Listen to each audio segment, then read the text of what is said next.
السلام علیکم ورحمۃ اللہ وبرکاتہ۔ امام احمد ابن حنبل رحمۃ اللہ علیہ کا ادب کا واقعہ بزرگوں کے واقعات میں لکھا ہے کہ امام احمد ابن حنبل رحمۃ اللہ علیہ کے زمانے میں ایک آدمی کا انتقال ہوا۔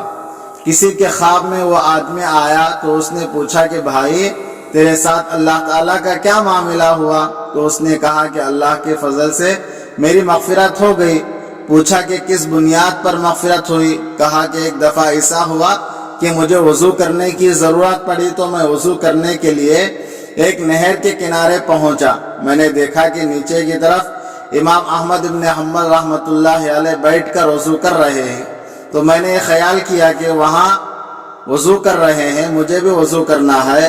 اگر میں یہاں بیٹھ کر وضو کروں گا تو میرا غسالہ اعضاء کا دھویا ہوا پانی ان کی طرف جائے گا اور ان کے وضو کے پانی میں ملے گا، یہ ادب کے خلاف ہے۔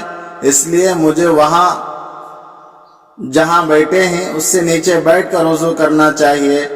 یہ سوچ کر میں وہاں سے اٹھا اور امام احمد ابن حنبل رحمۃ اللہ علیہ جہاں بیٹھے تھے اس کے نیچے جا کر میں نے وضو کیا تاکہ ان کا غسالہ میری طرف آئے گا تو مجھے بھی کچھ تبرک حاصل ہوگا۔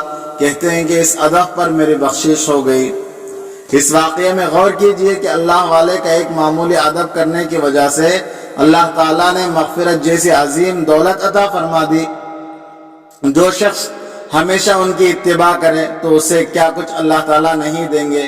اسی لیے بخاری کی ایک حدیث میں ہے کہ اللہ کے نبی علیہ السلام نے فرمایا ہم قوم لا یشقی جلیسہم، کہ اولیاء اللہ کی قوم و قوم ہے ان کے پاس بیٹھنے والا کبھی محروم نہیں ہوتا۔ بخاری شریف حدیث نمبر 6408۔ السلام علیکم ورحمۃ اللہ وبرکاتہ۔